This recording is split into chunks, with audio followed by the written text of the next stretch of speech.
Mainit na balita. Meron pong isang Commodore na tumawag sa akin na traitor.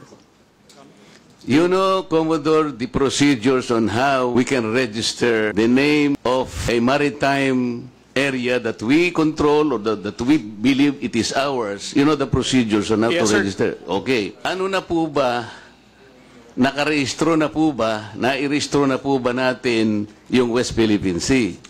Sir, with regard to your question, there must be a legislation and then submit it to the International Oo nga, meron na po Hydrographics tayong Organization. legislation. Yes, As a sir. matter of fact, nagagawa na po yung Congress. Kailangan po talaga yun. Yes, Pero ngayon, hindi pa nakarehistro. Tama po. No, sir. If it's in IHO, yes, through legislation. Sinasabi ko yung IHO because this is the only world body that officially names a particular area of the sea. Kaya sa konteksto po ng pinag-uusapan natin, kaya ko lang nasabi, sapagkat hindi pa po nakatala, we need the international community to recognize a part of our own. Yun lang po ang punto doon, Commodore.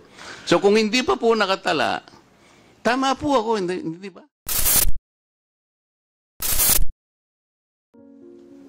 YouTube, sabi po ninyo kanina, lahat ng election misinformation, katulad po ng mga contents that might negatively impact free and fair democratic elections, ay tinatanggal po ninyo, sir. Tama po. Mr. Chair, certain types of election misinformation po, Mr. Chair. Kasi po ngayon, actual po yung nangyayari sa akin. Ako'y binabas po ng, hindi naman po masyadong marami. Ngunit, dahil nga po dun sa pagkakasabi ko na there is no such thing as West Philippine Sea, meron pong isang Commodore na tumawag sa akin na traitor. Do you understand, Attorney, the word traitor? Yes, Mr. Chair. Yun ba ay shocking? Yun ba ay incendiary? Yun ba ay demeaning or inappropriate language for a member of Congress like me?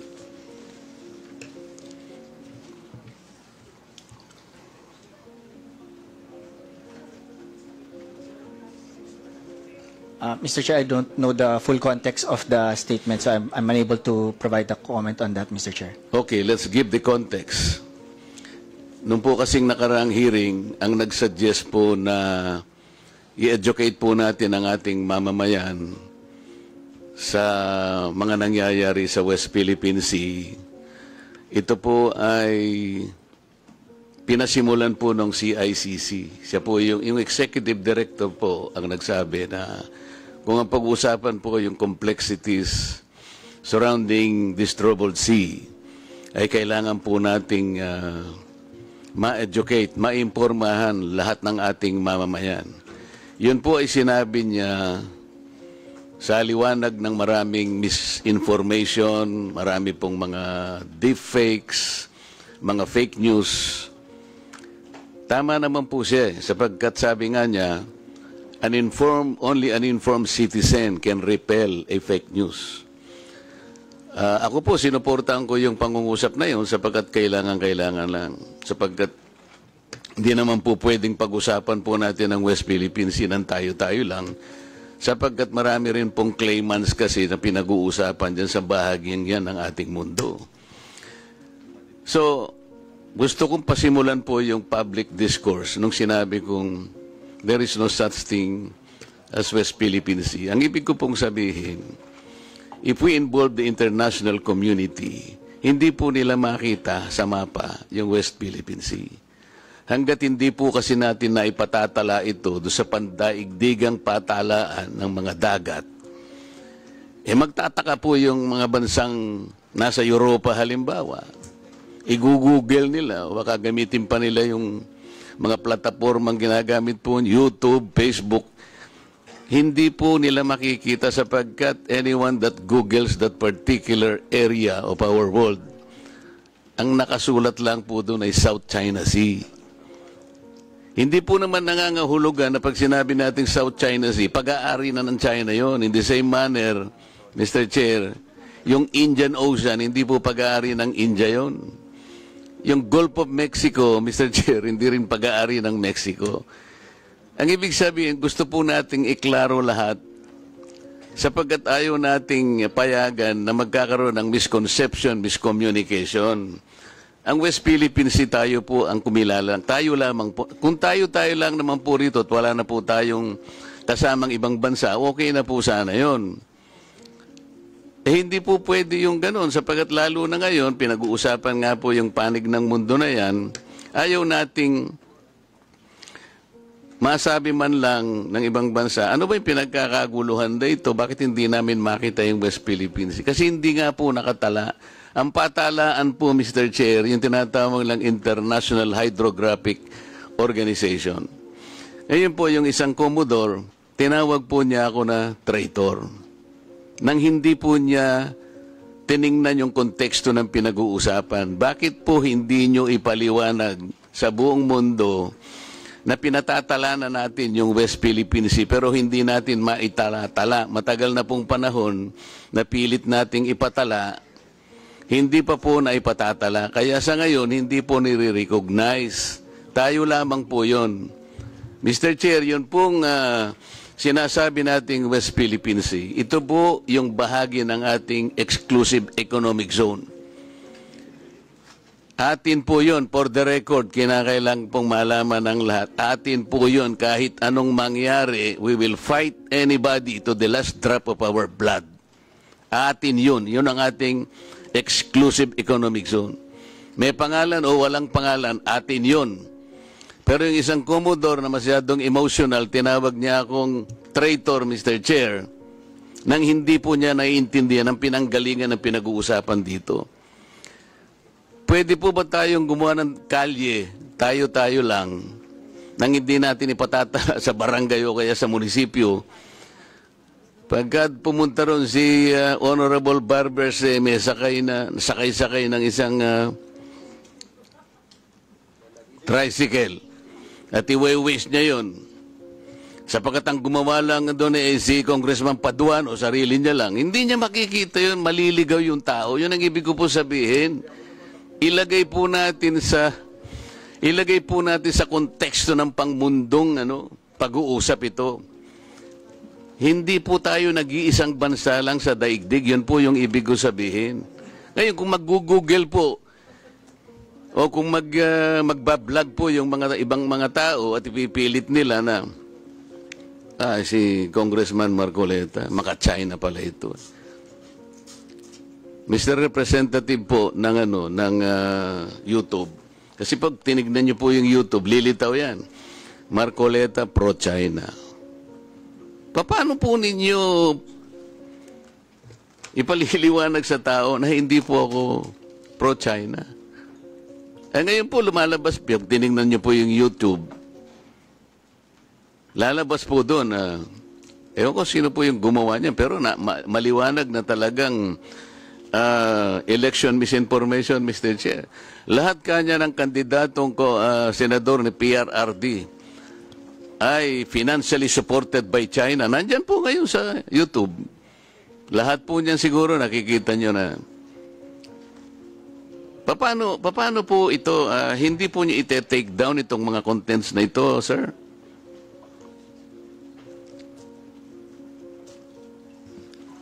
So kung meron pong magre-report nung content, i-assess po yung content against sa mga polisiya po. At, makikita po ninyo doon, sir, na I was called a traitor at yung statement ko raw is a disservice to the nation. It came from no less than the spokesman of the Philippine Coast Guard. I believe he is here.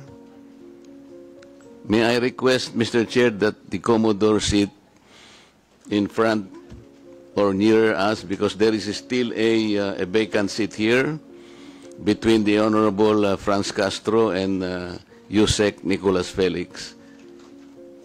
Could you please occupy this seat, sir? Yes, kindly accede to the request of the Honorable Marcoleta.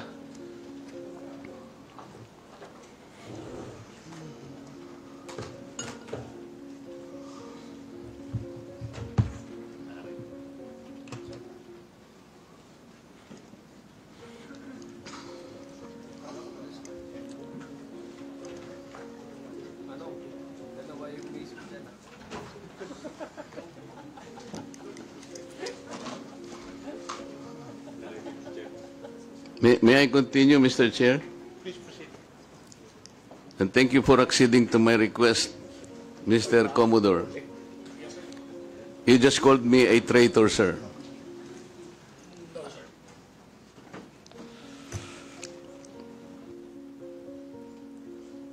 Nasa Facebook po, nasa social media. Yes, sir. I didn't use the word traitor. Mr. Chair, with your permission. Butit inulit mo, Commodore.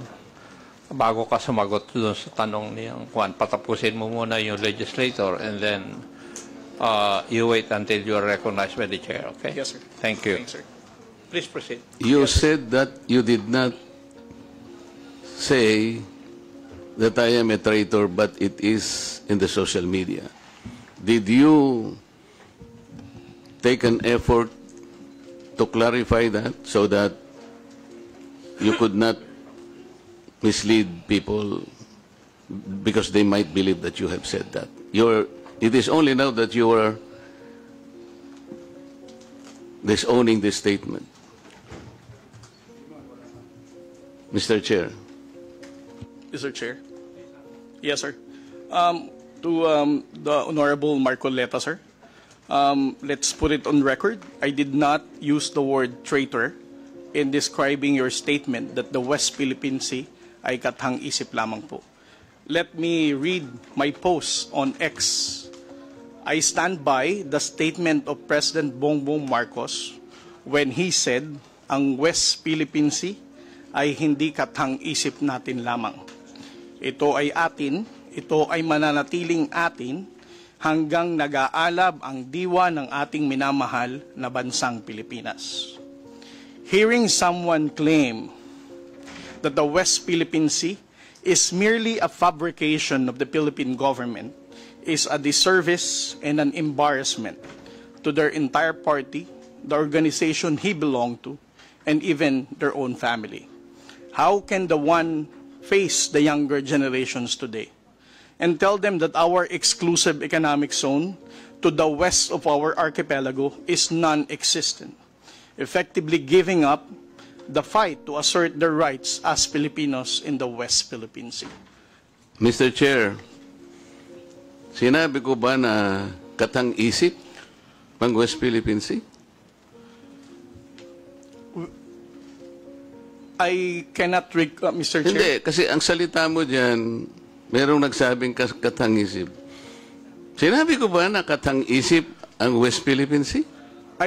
Right? With respect to the 19th Congress who passed You the have Republic to Act answer my 12064, question, Mr. Chair. the Philippine Maritime Zones Act, sir, the West. Kindly repeat your question.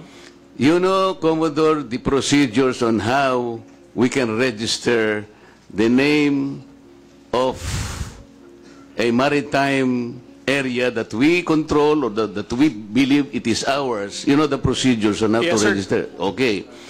So, ano na po ba, nakarehistro na po ba, nairehistro na po ba natin yung West Philippine Sea? Sir, with regard to your question, there must be a legislation and then submit it to the International Oo nga, meron na po Hydrographics tayong Organization. legislation. Yes, As a sir. matter of fact, nagagawa na po yung Congress. Kailangan po talaga yon. Yes, sir. Nagpasimula tayo sa administrative order, pero kulang yon.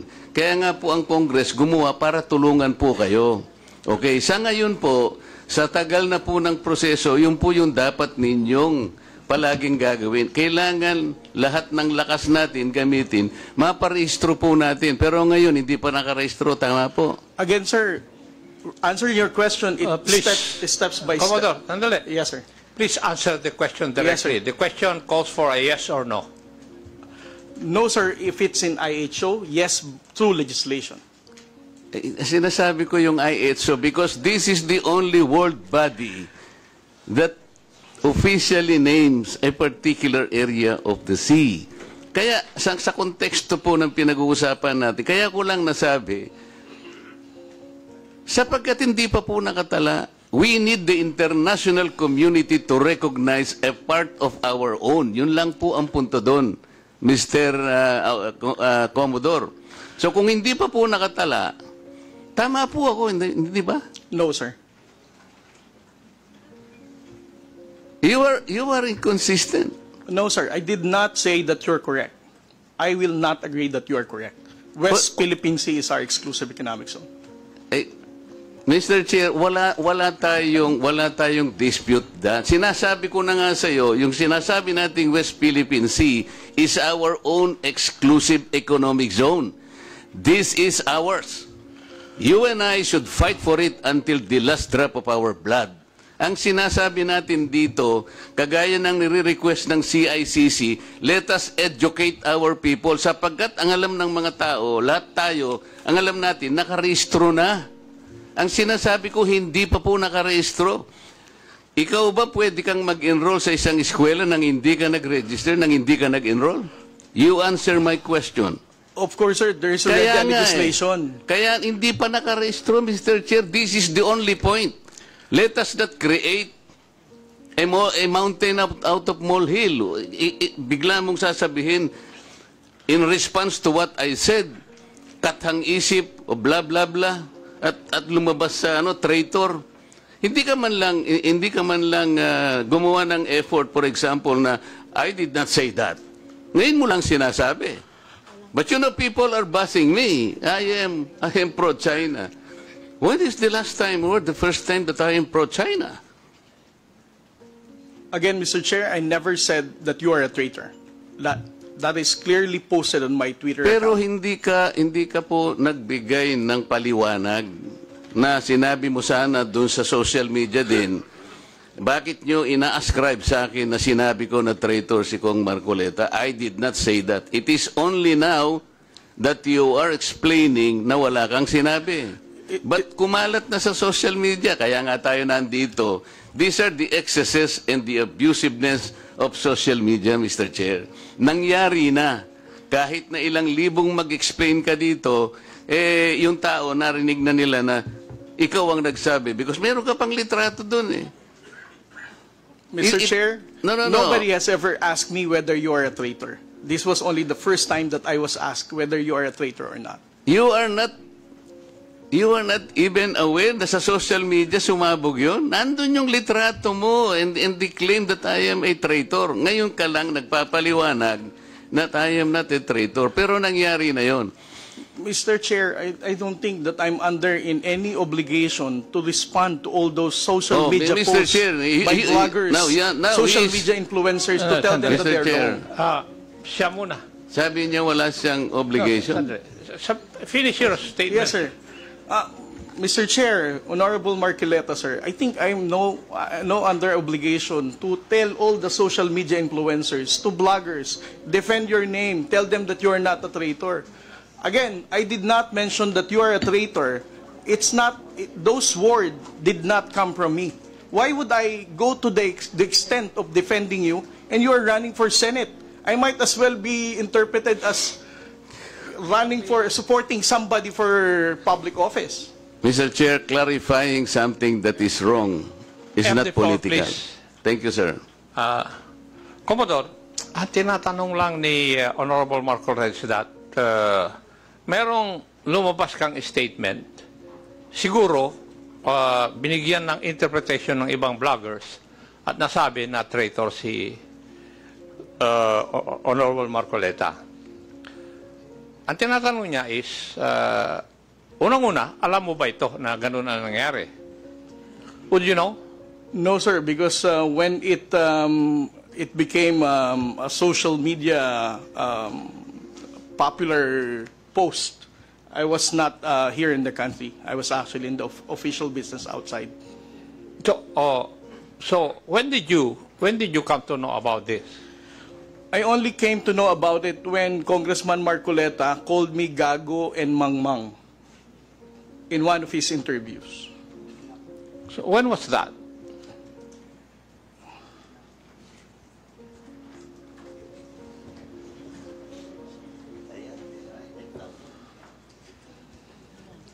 During his interview last February 10, huwag tayong magpagago at magpaka-ignorante katulad ng Commodore na yan.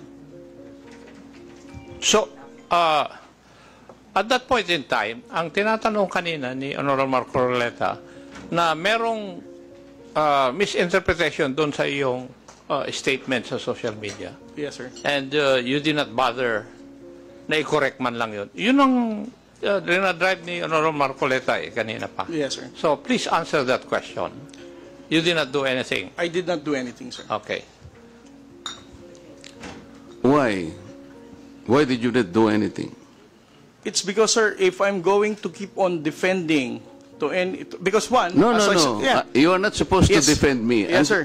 Because if as I it is said- true, Mr. Chair, that he did not call me traitor, but it continues to be there and to be consumed by the public through the social media. I think it is his responsibility to deny it if it did not come from him. That is all I was asking. And I think this is not too big for him to do. Yun lamang eh. Yeah, but he admitted that he did not do anything. Yun na nga. That's why I'm asking why. Is it not important to you to correct something that did not originate from you? It's because, Mr. Chair, the only time I learned about that was when I heard about your interview calling me gago and mangmang. Why would I even defend you if you're calling me gago? As a commissioned officer of the Philippine Coast Guard, being a spokesperson, calling me mangmang, not knowing what I'm saying. But actually, if you will read that How would context, I even the defend act of you? doing it Sandali, is the one that dapat is tapusin mo gago. muna Di siya. ba? Yung ganon, not necessarily the person eh. Sabi ko nga sa'yo, kung kinorek mo man lamang yon, because it continue to be there in the social media, Mr. Chair. Yun ang nakakasama sapagkat people, mamamatay siya because from you. Tatagalan talaga. Ganon siguro yung proseso. So yung pong mga ibang vloggers, Commodore, hindi nila ma-recognize. Kaya example ko kanina, ginugoogle, wine-waste ni Congressman Barbers, yung kalye na nirehistro, na gawa-gawa lang ni Congressman Paduano, hindi po niya makita. So nagkakaroon ng confusion doon. The tendency to be misinformed proceeds from the fact na hindi pa talaga na ipatala, sir. That's the only point, Mr. Chair. Ngayon, kung babalik po sa Google, Mr. YouTube, ito kumakalat, lumalakad, but you are not doing anything to control this. So, ang daming, ngayon, nagbabas sila sa akin, oh, si Marcoleta, pro-China. Ngayon, may lumitaw na naman through your platform. Lahat po ng senador na kagrupo ni ganito, lahat po sila ay pinoponduhan po ng China. Nandito ngayon. I will show it to you before you leave, sir, na lumilitaw na naman dito. So kasama po ako doon sa grupo na yon na pinipinance ng China. Ganun po eh. So it becomes now an election misinformation that will impact on the credibility of the election. Maaring mamislead po na naman ang mga tao. Yun po yung ating gustong ayusin. Yung misconception and misinformation. Lumitaw lamang po kasi sa kawalan ng information na hindi pa po natin naipatala, Commodore. Hindi pa nakatala talaga officially. Tayo-tayo po, walang problema eh. Kung tayo-tayo lang. Sapagkat yung bahagi na yun ng ating karagatan, may pangalan man yan o wala. Sabi ko nga sa'yo kanina, tayong dalawa ilaban natin yun hanggang sa huling patak ng ating dugo. Atin yun at walang makakapagpabago doon. Ang problema, nagkakagulo tayo because of that misconception. Walang masamang tinapay doon, Mr. Chair. I want to explain that. Ngayon, ako nagpapasalamat ako sa iyo at sinabi mo ngayon at naliwanagan na hindi mo pala sinabi yung I am a traitor. So salamat kahit nahuli. Sabi nga natin, Mr. Chair, huli man daw at magaling, nayahabol din. Kaya lang ang problema ko ngayon, Mr. Chair, yun pong kumakalat na akala nila sinabi mo. At lumaki nga, sapagkat siguro, dahil medyo nasaktan naman ako, nakapagsalita ako ng wag nating depensa ng sariling atin na magiging emotional tayo o kaya nagpapakagago tayo.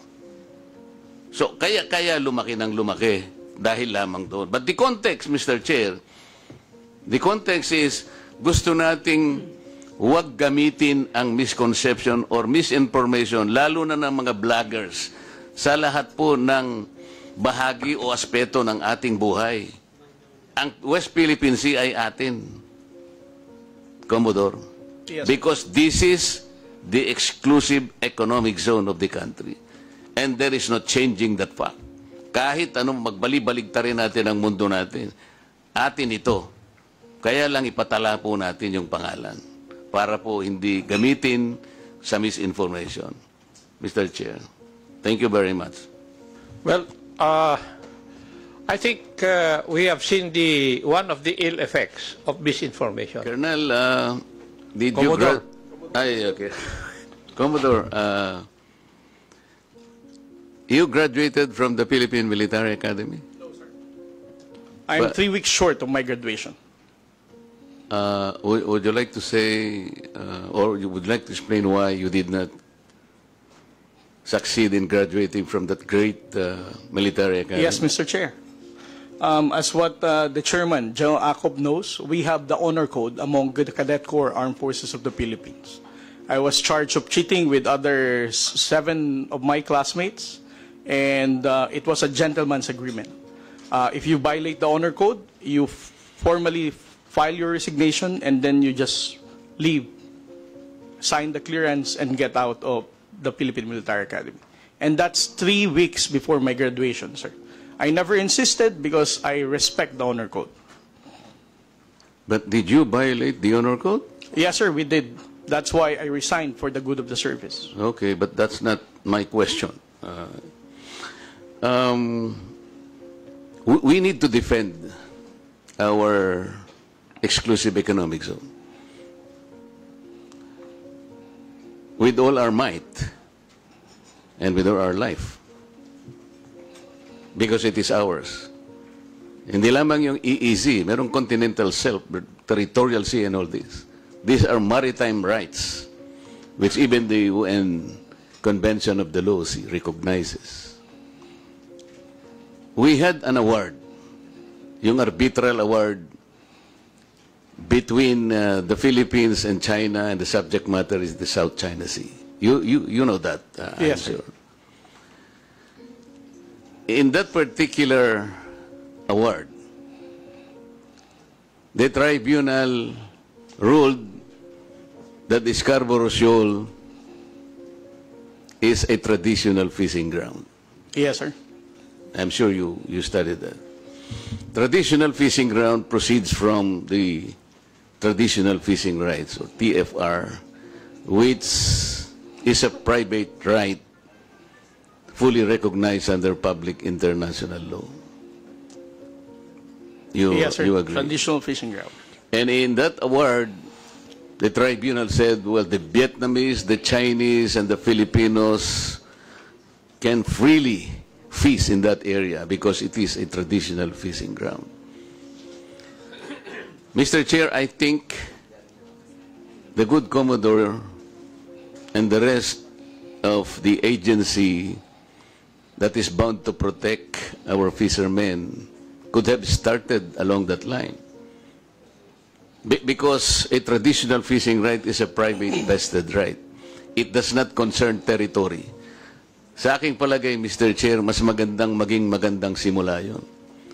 Let's talk to China. And I believe China will recognize the traditional fishing right. Because in the year 2000, I will remember that they had an agreement with Vietnam in the Gulf of Tonkin. If you will study that. Nagkaroon sila ng agreement, and they divided that fishing ground among themselves. Something that we can also do para hindi tayo nagkakaroon ng girian. Pinag-uusapan lang naman dyan are the living resources in this particular area. Bakit hindi po natin binibigyan ng emphasis? Why don't we initiate something positive along that line? We had that tribunal ruling. Sabi niya, it is a traditional fishing ground. Bakit hindi natin sila kausapin on that basis? Marami tayong jurisprudence, international jurisprudence. In 1974, pag-aralan po ninyo, Mr. Chair, yung mga maritime cases that was ruled by the tribunal. Yung case ng Federal Republic of Germany against parang Holland, and also Great Britain against Holland. Yung alam po ninyo, yung ruling is the same. Kahit siya yung merong reference do sa sea na yun, it cannot exclude the rights of the other coastal areas to fish sapagkat they invoke the traditional fishing right. I am asking, Mr. Chair, why no initiative has been taken along that line? Mr. Chair. Yes, sir. To Honorable Marcoleta, it's beyond my pay grade to explain why our strategy is not in alignment with that fishery agreement in Bajo de Masinloc.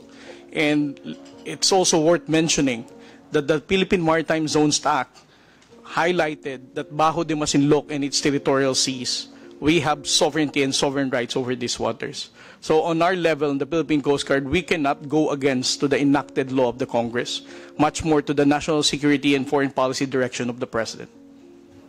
I am not saying that it is within your pay grade to discuss it with the Republic of China. What I'm saying is maybe because you are a member of the Philippine Coast Guard, you could have talked to the other agencies of government higher than you that we could be initiating this along this line.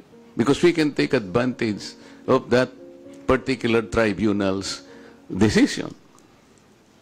Hindi ba? Pwede naman natin gamitin yun eh. Sabi ko nga sa'yo, ang daming cases, maritime cases, disputes, ruled by the same tribunal. Oh, ito. Gamitin natin because they're all involved traditional fishing rights. Eh, yung arbitral award natin eh, sinabi nga that the Scarborough Shoal is a traditional fishing ground. So, sinasabi ko lang, pwede tayong mag-initiate along this line because we are backed up by the award. And another, Mr. Chair, have you read the entirety of the UNCLOS? Not the entirety, sir. I won't pretend that I have. Even if I read, I'm not a lawyer. I have a PhD in international relations, but I'm not a legal person. So I won't claim that I fully comprehended the contents of the entire UNCLOS. Understood. Okay, so what about the aspect of that particular UNCLOS document that relates to the particular maritime area that is now called South China Sea? The South China Sea is a semi-enclosed sea. Did you find in the UNCLOS the significance of a semi-enclosed sea? I think it is under Article 123 of the UNCLOS. Kung tinatanong ko lang, sir, kung nabasa mo lang. Mr. Chair, I'm not the proper resource person to respond to this kind of question, sir. Thank you. Mr. Chair, because I am raising that particular issue because if the most responsible agency will look at it, there is a connection on how we should approach the entire problem because the entire South China Sea is a troubled sea. Kaya dapat inaaral natin, saan kaya tayo magsisimula? Ano kaya ang magiging basihan sana natin to approach this issue? Because if you will look into the definition of a semi-enclosed sea, which is under Article 123, makikita natin doon, Mr. Chair, na yung palang mga coastal states, kasi tingnan po ninyo, imagine it, on the north, nandun po yung China, on the east, nandyan ang Philippines, on the west, nandyan ang Vietnam, southern part, nandyan ang Malaysia. Kaya, at meron din Taiwan on the north. Kaya tinawag po siya sa UNCLOS, Mr. Sen, na semi-enclosed sea. What is the significance of the semi-enclosed sea?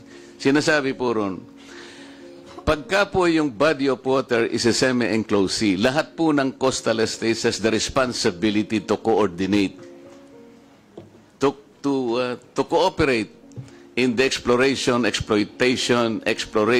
the research, development of that area. We can utilize that as the cornerstone of our defense na. Oh, sinasabi pala rito dapat cooperative ang approach.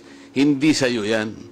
Kasi even in the description of the sea, tayo dapat nagko-cooperate. Sinasabi ko lang ito, Mr. Chair, because of the complications and the complexities of the South China Sea. Kaya po, kahit na konti lang ang panahon, gusto ko makakontribute na ito po ang dapat nating pagsikapang aralin. So maraming salamat po, Mr. Chair, sa inyong pasensya sa akin na medyo nagtagal para ipaliwanag lang ng konti, alang-alang po sa pagkaunawa nating lahat. Thank you, sir.